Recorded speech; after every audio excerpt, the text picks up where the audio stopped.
Hola, mi nombre es Brindela Medina Cuyes, estudiante de Administración de Empresas de la CUN. Este video va dirigido a la clase de Administración Pública con número 55517. Hablaré de la Corte Constitucional, de lo que es, su misión, su visión, sus principales funciones y daré un ejemplo de sentencia. Entonces, para empezar, hablaremos un poco de lo que es la Corte Constitucional. La Corte Constitucional es una institución de la rama judicial de poder público creada mediante la adopción de la Constitución de 1991 con el fin de guardar la integridad y supremacía de la Carta Política. La Corte está integrada por 9 magistrados, nombrados estos por el Senador de la República, por el Senado de la República, para periodos individuales de 8 años, de ternas enviadas por el Presidente de la República, la Corte Suprema de Justicia y el Consejo de Estado. Entonces, esta tiene como misión la Corte Constitucional, es la entidad judicial encargada de velar por la integridad y la supremacía de la Constitución en los estrictos y precisos términos de los artículos 241 al 244 de la Constitución Política. La Corte pone como visión que esta será la entidad que mediante su jurisprudencia y ejercicio del control del poder público sea reconocida nacional e internacionalmente. De acuerdo con el artículo 241 de la Constitución Política, encontramos sus respectivas funciones. Son funciones de Corte Constitucional. Entonces, esta tiene como primera función decidir sobre las demandas de inconstitucionalidad que promuevan los ciudadanos contra los actos reformatorios de la Constitución, cualquiera que sea su origen, solo por vicios de procedimiento en su formación. Tiene como segunda función decidir con anterioridad el pronunciamiento popular sobre la constitucionalidad de la convocatoria a un referendo o a una asamblea constituyente para reformar la Constitución, solo por vicios de procedimiento en su formación. Tercera, decidir sobre la constitucionalidad de los referendos sobre leyes y de las consultas populares y plebiscitos del origen nacional. Estos últimos solo por vicios de procedimiento en su convocatoria y su realización. Cuarta función, tiene como decidir sobre las demandas de inconstitucionalidad que presenten los ciudadanos contra leyes, tanto por su contenido material como por vicios de procedimiento en su formación. Quinto, decidir sobre las demandas de inconstitucionalidad que presentan los ciudadanos contra los decretos con fuerza de ley dictados por el gobierno con su fundamento en los artículos de 150, numeral del 10, solo encontramos el numeral 10, y 341 de la Constitución, por su contenido material o por vicios de procedimiento en su formación. Sexta función, decidir sobre las excusas que trata el artículo 137 de la Constitución.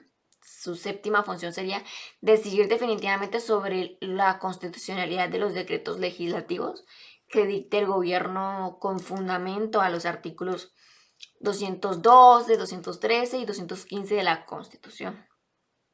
Octavo, tendríamos decidir definitivamente sobre la constitucionalidad de los proyectos que hayan sido afectados por el gobierno como institucionales y de los proyectos de leyes estatutarias, tanto por su contenido material como por vicios de procedimiento en su formación. En la novena podríamos encontrar que revisar en la forma que determina la ley las decisiones judiciales relacionadas con la acción de tutela de los derechos constitucionales. Décima, decidir definitivamente sobre la exequibilidad de los tratados internacionales y de las leyes que los aprueben. Está con el fin, el gobierno los remitirá a la Corte dentro de los 6 días siguientes a la sanción de la ley. Cualquier ciudadano podrá intervenir para defender o impugnar su constitucionalidad si la Corte los declara constitucionales.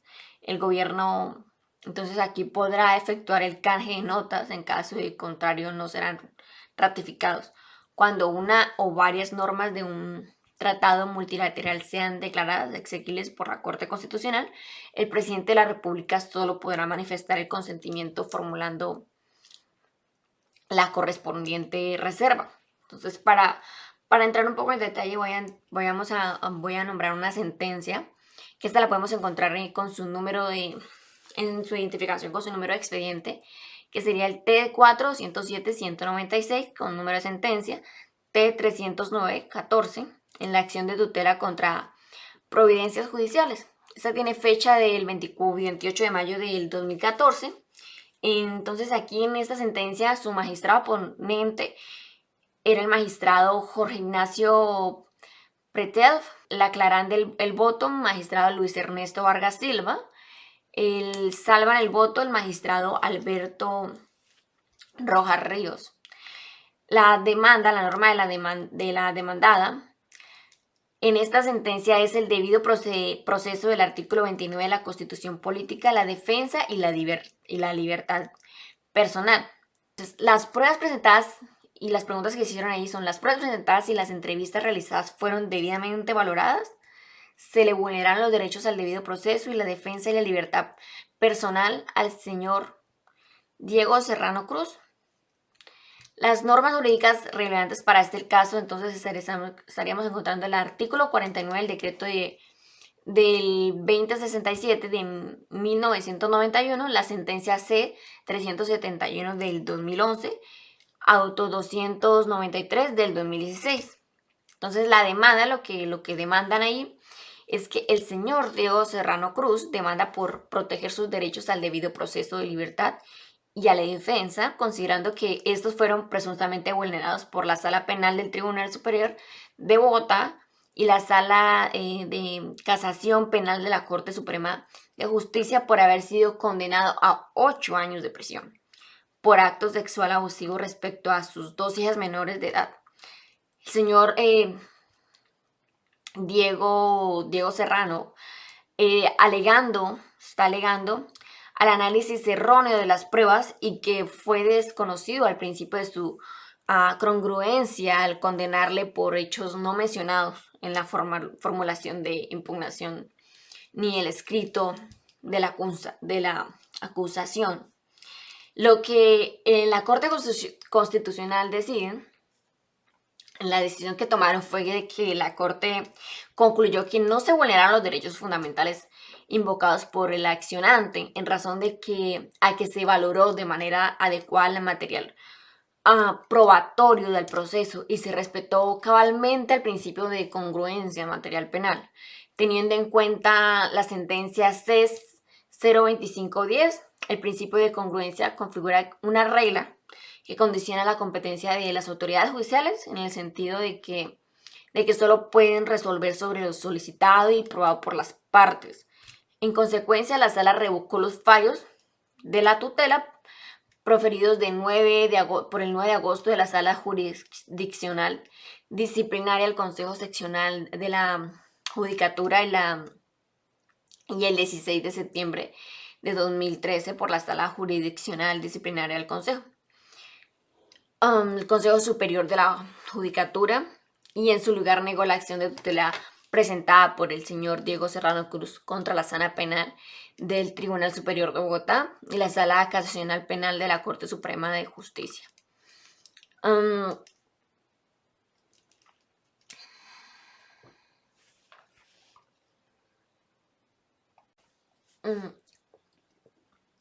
El problema jurídico resultó por la Corte, resuelto por la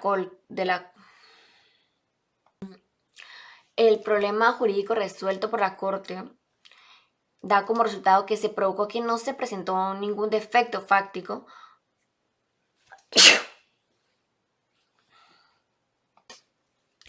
El problema jurídico resuelto por la Corte fue de que da como resultado que se comprobó que no se presentó ningún defecto fáctico, pues se demostró que las pruebas presentadas en el proceso penal en contra del actor fueron debidamente valoradas. Por tal razón se considera que no fueron ninguno de los derechos invocados por el accionante como el debido proceso, sino por el contrario, el juez llegó a un fallo concluyente y este fue razonable. Entonces, espero que se haya entendido un poco de lo que es la Corte Constitucional. También ahí se comprobó en esta sentencia de que las pruebas presentadas en contra del señor Diego Serrano Cruz fueron debidamente valoradas. Según analizado por la Sala Séptima de Revisión, se demostró que no se vulneró en la segunda instancia porque no se hablaba de los hechos en una fecha en particular, sino que eran sucesos de que este hombre iba cometiendo a lo largo del tiempo con las menores de edad. Además que los relatos de los menores a los psicólogos trataban de situaciones de carácter sexual que no tenían una sola fecha en concreto. Así pues esta fue la decisión que tomó la Corte Constitucional acerca de esta sentencia. Entonces, ya dando un ejemplo acerca de lo que fue una sentencia de la que la misma Corte Constitucional, de la misma que se presentó a la Corte Constitucional, esta tiene como función. Así concluyo el video. Muchas gracias. Y que tiene el video, muchas gracias por verlo.